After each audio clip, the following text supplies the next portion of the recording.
Bonjour tout le monde, aujourd'hui on va parler un petit peu de l'attaque de panique. Alors c'est quoi l'attaque de panique? C'est une crise d'angoisse aiguë, donc à ne pas confondre avec l'anxiété, qui est quelque chose qui peut être beaucoup plus latent. Alors, quand on vit une attaque de panique, on vit quelque chose d'effroyable. C'est un moment de terreur intense, c'est comme si vous étiez en train de vous promener tranquillement en forêt, que d'un seul coup vous avez un jaguar qui arrive devant vous et d'un seul coup, vous êtes surmonté, débordé par la peur, par la terreur. Alors, comment tout cela fonctionne? Alors, pour qu'une crise d'angoisse, enfin, pour effectivement qu'on puisse identifier une attaque de panique, il faut identifier d'abord les symptômes corporels. Il faut au moins avoir 5 symptômes corporels. Puisqu'effectivement, l'attaque de panique se manifeste essentiellement dans le corps. Alors pour ça, on va retrouver différents symptômes. On retrouve la tachycardie, le cœur qui s'emballe, comme quand on a très très peur, bien évidemment. L'oppression thoracique, on a l'impression qu'on ne sait plus respirer. L'hyperventilation, on peut se retrouver. Souvent, on a des enfants, quand ils étaient plus jeunes, qui faisaient ce qu'on appelait de la spasmophilie. En fait, c'était déjà de l'anxiété. On sait, hein, d'ailleurs, la spasmophilie n'existe pas dans les autres pays, c'est typiquement français. C'était déjà de l'anxiété, cette difficulté un peu à respirer. On va retrouver des vertiges, on va retrouver les fourmillements dans la bouche, dans les doigts. On va retrouver les grosses bouffées de chaleur. On peut retrouver effectivement le transit aussi qui s'accélère avec des diarrhées. Qu'est-ce que l'on a encore? Et effectivement, les symptômes qui peuvent potentiellement faire très très peur parce qu'ils sont inhabituels, ça va être la dépersonnalisation, la déréalisation et le sentiment de perte de contrôle, c'est-à-dire qu'on va devenir fou, qu'on est en train complètement de devenir fou. Donc, dépersonnalisation, c'est en fait voilà, la sensation de ne plus être dans son corps. En fait, on a l'impression qu'on n'est plus soi-même, qu'on est à côté de son corps. La déréalisation, on a l'impression qu'on est dans un monde qui n'est pas tout à fait réel. On a l'impression d'un monde. On ne sait pas si ce qu'on est en train de vivre, on est en train de le vivre vraiment en fait. Et puis la perte de contrôle, c'est le sentiment de devenir fou. C'est bien souvent la perte de contrôle, la dépersonnalisation, la déréalisation et la tachycardie qui font que la première attaque de panique, on se retrouve aux urgences parce qu'on ne sait pas ce que c'est. Parce qu'en fait, on n'a jamais fait ça de sa vie. On a l'impression qu'on est en train de faire une attaque cardiaque, un infarctus, qu'on est en train de perdre complètement la boule et qu'on va se faire du mal, qu'on va faire du mal à quelqu'un. Alors, j'aimerais vous rassurer pour les personnes qui ont fait déjà une attaque de panique, ce n'est pas dangereux. Alors, je ne vais pas réexpliquer par contre pourquoi j'angoisse. Si vous voulez comprendre pourquoi j'angoisse, les causes, c'est-à-dire les facteurs prédisposants, les facteurs psychosociaux, les facteurs de maintien d'entretien, je vous renvoie à la vidéo que j'ai faite sur YouTube dans ma playlist qui s'appelle Stress et troubles anxieux où j'explique tout ça. Donc, je ne vais pas revenir. Mais c'est vrai que la première attaque de panique, parfois elle arrive, on ne sait pas comment. Il n'y a pas eu forcément de facteurs psychosociaux, il n'y a pas eu forcément de déclencheur. Alors parfois il y a eu, parfois il n'y a pas eu. Et effectivement, c'est toute le questionnement vis-à-vis de cette attaque, de cette angoisse, c'est que parfois ça arrive subrepticement dans la voiture à un moment où vous ne vous y attendez pas. Alors, quelque chose d'important à savoir, et ça on le explique bien en accompagnement dans tout ce qui est psychoéducation, ce n'est pas dangereux. Une attaque de panique, c'est terrorisant, d'accord? Ceux qui n'ont jamais vécu d'attaque de panique ne peuvent pas savoir. Et effectivement, ils auraient tendance à porter un regard un peu, je dirais, dévalorisant sur les autres, en disant non, mais contrôle-toi, c'est rien du tout, franchement, c'est juste du stress, c'est juste du stress. Non, il faut savoir que celui qui vit une attaque de panique vit une horreur, une terreur intense. C'est vraiment comme si derrière il était figé sur place par la terreur. Donc il ne faut pas sous-estimer les symptômes de l'attaque de panique. Néanmoins, ce n'est pas dangereux. D'accord? Ce n'est pas dangereux. On ne peut pas mourir d'une attaque de panique. On ne peut pas faire de malaise avec une attaque de panique. Pourquoi? Parce que justement, c'est le système nerveux autonome sympathique qui se met en route et c'est tout simplement le système nerveux de la survie. Il est là pour nous protéger, c'est-à-dire s'il y a un danger dans notre vie, d'un seul coup tout s'accélère, la machine en fait c'est comme si vous étiez sur un train locomotive et d'un seul coup, pouf, tout s'accélère, tout, voilà, la cadence, on met de plus en plus de charbon, il y a de plus en plus de fumée. Et bien en fait, effectivement, votre organisme d'un seul coup est mis en... Tout s'accélère, pourquoi? Pour pouvoir vous protéger, c'est l'instinct de survie. Donc soit fuir, soit vous défendre, soit faire le mort. On dit toujours devant un ours, on fait le mort. Donc c'est ça l'instinct de survie.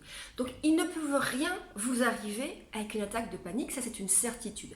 Les seules phobies, là dans l'attaque de panique on n'est pas encore dans la phobie, où on peut faire potentiellement des valaises, c'est les phobies du sang. Phobie du sang, des piqûres, voilà, parce qu'en fait la pression artérielle va redescendre. Qu'est-ce que je peux vous dire aussi? L'attaque de panique ne dure jamais dans le temps. C'est-à-dire qu'une attaque de panique, ça monte très très vite, ça va durer maximum 10 minutes, un quart d'heure. Puis après, on va pas être bien pendant un moment. Ça, c'est sûr, on peut ne pas être bien pendant une demi-heure à une heure, ou avoir les jambes en coton. D'ailleurs, ça fait partie des symptômes. Voilà, la sensation d'être très, très épuisé. Mais ensemble, l'attaque de panique, elle va monter très vite, et puis elle atteint son paroxysme en 10 minutes, et puis elle va durer un petit peu. D'accord? Mais on sait que ça passe systématiquement. Alors, le problème de l'attaque de panique, c'est que une fois qu'on a fait une première attaque de panique, les symptômes, les sensations corporelles que l'on a ressentis sont tellement terrorisants qu'on peut très très vite tomber dans ce qu'on appelle le trouble panique. Donc le trouble panique, c'est la peur de refaire une attaque de panique. Donc là, on va être en hyper-vigilance sur ces sensations corporelles. Parce qu'on a forcément enregistré des sensations corporelles et on va se dire, bah tiens, là mon cœur commence à battre très très très très fort. Ou oh là là, j'ai chaud, c'est sûr, je vais faire une attaque de panique. Et rien que le fait d'être en hyper-vigilance sur ces sensations corporelles, en termes de cognition, de pensée, de se dire mon Dieu, je suis en train de refaire une attaque de panique, ça va potentiellement, forcément derrière, engendrer l'attaque de panique. Voilà pourquoi en thérapie, on travaille sur l'exposition interoceptive, donc on va s'exposer aux sensations corporelles, surtout celles qui nous ont fait peur. On va travailler sur la cognition, parce qu'en fait, effectivement, bien souvent, on ressent des sensations corporelles qui sont identiques à ce qu'on ressent dans l'attaque de panique, sauf que c'est tout à fait normal quand je fais du sport, quand je suis dans une salle où il fait trop chaud, quand ma tête tourne un peu. Voilà, si vous faites ça très rapidement, vous allez avoir des vertiges. Vous allez retrouver des sensations identiques. Donc on va volontairement s'exposer. Donc effectivement, le risque, c'est tomber dans ce qu'on appelle la peur de la peur. Dans ce cas-là, il y a déjà 2 livres que je vous ai recommandés sur ma page YouTube qui s'appellent La peur de la peur, ils sont très bien faits. Et puis l'autre risque, c'est effectivement d'associer l'attaque de panique à un endroit où vous étiez.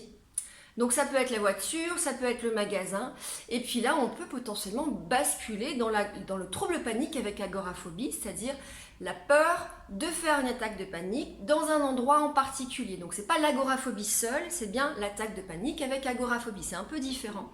Et là effectivement, vous allez commencer à éviter des endroits ou bien avoir des doudous, ce qu'on appelle des contraphobiques. Donc quand on a commencé à avoir une attaque de panique dans un endroit, il faut absolument y retourner le plus souvent possible et ne pas éviter, fuir et ne pas être accompagné d'un contraphobique qui peut être un conjoint, une maman, un anxiolytique, un doudou téléphone, parce qu'en fait vous êtes en train d'envoyer un message à votre cerveau qui dit tu es en danger. Sauf que vous n'êtes pas en danger. C'est d'ailleurs bien la différence entre la peur, le stress et l'angoisse. Dans la peur, il y a un objet de peur. Si vous croisez un tigre, vous allez avoir l'émotion de peur qui va forcément apparaître et c'est normal, c'est ce qui va vous permettre de fuir. Le stress, c'est une adaptation, c'est encore différent.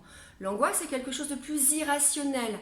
Il n'y a pas forcément de peur fondée, il n'y a pas de danger à prendre la voiture, il n'y a pas de danger à aller dans un magasin, il n'y a pas de danger à faire une attaque de panique. Ce qui est effectivement très difficile, c'est de ressentir ces symptômes corporels.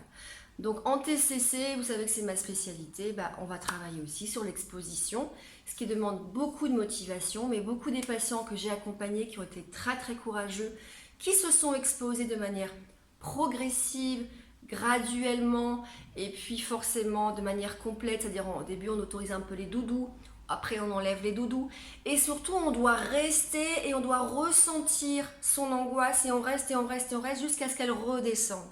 Parce que dès que je ressens l'angoisse, si je fuis tout de suite, je crée un conditionnement. Il y a de fortes chances que systématiquement mon cerveau me renvoie ce conditionnement dès que je veux me représenter dans cette situation. Voilà, alors j'avais déjà fait plein de vidéos sur tout ça.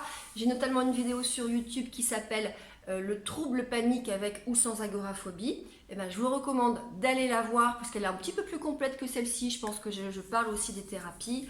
Donc globalement, comme pour toujours dans la TCC, on va essayer de travailler sur les techniques émotionnelles, respiration, relaxation, pleine conscience pour pas forcément être dans ses pensées.